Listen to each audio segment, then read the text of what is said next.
सोचो, एक बैटलफील्ड जहां सोल्जर्स ने कभी गोली नहीं चलाई, फिर भी एनिमी को डरा दिया।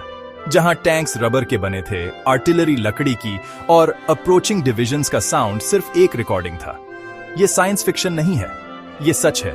वर्ल्ड वॉर 2 की सबसे बिजार और ब्रिलियंट कहानी। उन्हें कहा गया गोस्ट आर्मी, एक top secret US military unit जिसका मिशन था हिटलर के फोर्सेस को कंफ्यूज करना, उन्हें गलत जगह भेजना और हजारों एलाइड सोल्जर्स की जान बचाना।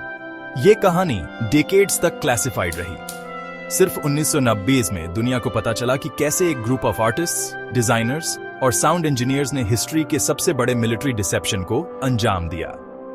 आज हम अनकवर करेंगे उनके सीक्रेट मिशंस, उनके जीनियस ट्रिक्स और कैसे उन्होंने वॉर का टाइड बदल दिया बिना एक भी रियल बैटल लड़े। Welcome to the ghost army of WW, the artists who fooled Hitler. जब वर्ल्ड वॉर 2 शुरू हुई, एलाइड कमांडर्स को समझ आया कि डिसेप्शन भी उतना ही जरूरी है जितना फायर पावर। जर्मनी ने साइकोलॉजिकल वॉरफेयर में मास्टरी हासिल की थी, फेक रेडियो ट्रांसमिशन से लेकर ब्लिट्जक्रीग अटैक्स तक जो एनिमी को कंफ्यूज कर देते थे। यूएस मिलिट्री को एक काउंटर मेजर चाहिए था। 1945 में एक हाईली क्लासिफाइड यूनिट बनाई गई जो ऑफिशियली कहलाई 43rd हेडक्वार्टर्स स्पेशल ट्रूप्स। ये एक यूनिक डिवीजन थी।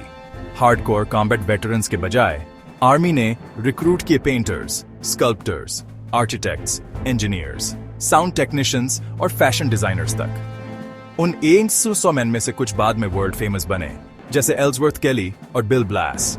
उनका मिशन क्लियर था, बना दो illusion of massive allied forces. Enemy को मिसलीड करो, जर्मन ट्रूप्स को डाइवर्ट करो रियल अटैक से। इसका मतलब था कि वो डिप्लॉय होते थे फ्रंट लाइन के बहुत पास, अपनी जान जोखिम में डालकर फेक आर्मी का नाटक करते थे। प्रोजेक्ट इतना सीक्रेट था कि बहुत से यूएस सोल्जर्स को भी इसका पता नहीं था। मेंबर से ओथ ली गई थी सीक्रेसी की। लेटर्स होम सेंसर होते थे। वो सिर्फ सोल्जर्स नहीं थे, वो एक्टर्स, स्टेज डिजाइनर्स और इल्यूजनिस्ट्स थे। अपनी जिंदगी का सबसे डेंजरस रोल प्ले कर रहे थे। कैसे कन्विंस करोगे एनिमी को कि एक पूरी डिवीजन 33,000 मैन स्ट्रांग पहाड़ों के पीछे है, जब तुम्हारे पास सिर्फ 8,000 लोग हों? गोस्ट आर्मी के पास 3 पावरफुल टूल्स थे। 1. Visual deception, 2.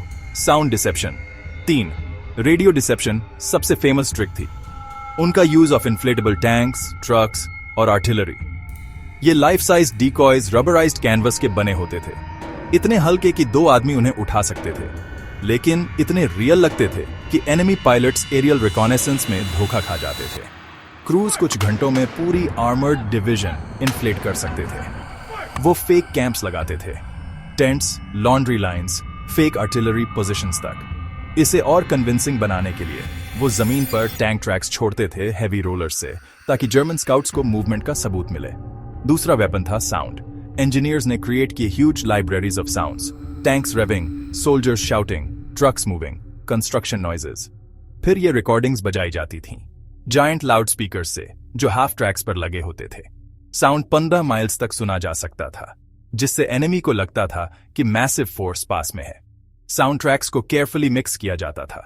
पहले थोड़े टैंक्स की आवाज, फिर ट्रक्स की आवाज, फिर सोल्जर्स के कैंप सेटअप की आवाज। ये एक तरह से बैटलफील्ड पर रियल टाइम वॉर मूवी बनाने जैसा था। तीसरी लेयर थी radio trickery. Specially trained operators mimic करते थे रियल डिविजन्स का रेडियो चैटर। वो कॉल साइंस, मैसेज स्टाइल्स और स्लैंग तक कॉपी करते थे। फेक ऑर्डर्स और फेक मूवमेंट्स ब्रॉडकास्ट करके वो जर्मन इंटेलिजेंस को बेवकूफ बना देते थे। तीनों एलिमेंट्स, विजुअल, साउंड और रेडियो, मिलकर इतनी कन्विंसिंग आर्मी बना देते थे कि जर्मन कमांडर्स बार बार अपनी ट्रूप्स गलत जगह भेज देते थे। डी-डे, जून 1945 के बाद गोस्ट आर्मी को फ्रांस भेजा गया। उनका पहला बड़ा मिशन था ब्रेस्ट, जो एक heavily fortified German held port था। उनका काम था ऐसा इल्यूजन क्रिएट करना कि एक मैसिव अलाइड फोर्स एक डायरेक्शन से अटैक करने वाली है, जबकि असली अटैक कहीं और से होता था। उन्होंने सैकड़ों डमी टैंक्स इन्फ्लेट किए, रात भर साउंड इफेक्ट्स बजाए और फेक रेडियो ऑर्डर्स ब्रॉडकास्ट किए। जर्मन फोर्सेस पूरी तरह फूल्ड हो गए और रीइंफोर्समेंट गलत जगह भेज दी।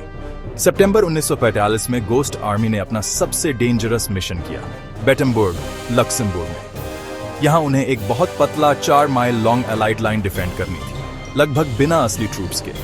उन्होंने 500 से ज्यादा डमी व्हीकल्स डिप्लॉय किए, साउंड सिस्टम्स लगाए और रेडियो ट्रैफिक ब्रॉडकास्ट किया। ताकि जर्मन्स को लगे कि पूरी यूएस डिवीजन वहां तैनात है। ब्लफ इतना कन्विंसिंग था कि जर्मन फोर्सेस ने हमला ही नहीं किया, एक बड़ी तबाही टल गई। सबसे बड़ा और फेमस सक्सेस आया मार्च 1945 में ऑपरेशन वियर्सन। इस मिशन में गोस्ट आर्मी को इम्पर्सनेट करनी थी 2 पूरी डिविजन्स, करीब 30,000 सोल्जर्स, जबकि उनके पास सिर्फ 100 मैन थे। उन्होंने डमी कैंप्स बनाए, इन्फ्लेटेबल टैंक्स बार बार मूव किए ताकि लगे एक्टिविटी हो रही है, साउंड इफेक्ट्स बजाए और रेडियो चैटर चौचार साथ मेंटेन किया। जर्मन स्काउट्स ने रिपोर्ट किया कि इस सेक्टर में हैवी एलाइड बिल्डअप है और अपनी ट्रूप्स वहां भेज दी। असल में मेन क्रॉसिंग कहीं और हो रहा था और एलाइज ने आसानी से राइन रिवर क्रॉस कर लिया। हजारों जर्मन प्रिजनर्स कैप्चर किए गए और क्रूशल ब्रिज हेड सिक्योर्ड हो गया। ऑपरेशन वियर्सन को आज भी हिस्ट्री का सबसे ब्रिलियंट डिसेप्शन माना जाता है। भले ही सुनने में मजेदार लगे, गोस्ट आर्मी का काम बहुत खतरनाक था। वो हमेशा फ्रंट लाइन के बहुत पास काम करते थे, आर्टिलरी रेंज में। अगर जर्मन्स को पता चल जाता कि ये सब फेक है तो कुछ ही मिनटों में वो ओवररन हो सकते थे। कई बार जर्मन आर्टिलरी ने उनके फेक कैंप्स पर गोलाबारी की। सोल्जर्स इन्फ्लेटेबल टैंक्स के बीच छुपकर जान बचाते थे। उनके पास असली वेपन्स बहुत कम थे। अगर पकड़े जाते तो सरवाइव करना मुश्किल था।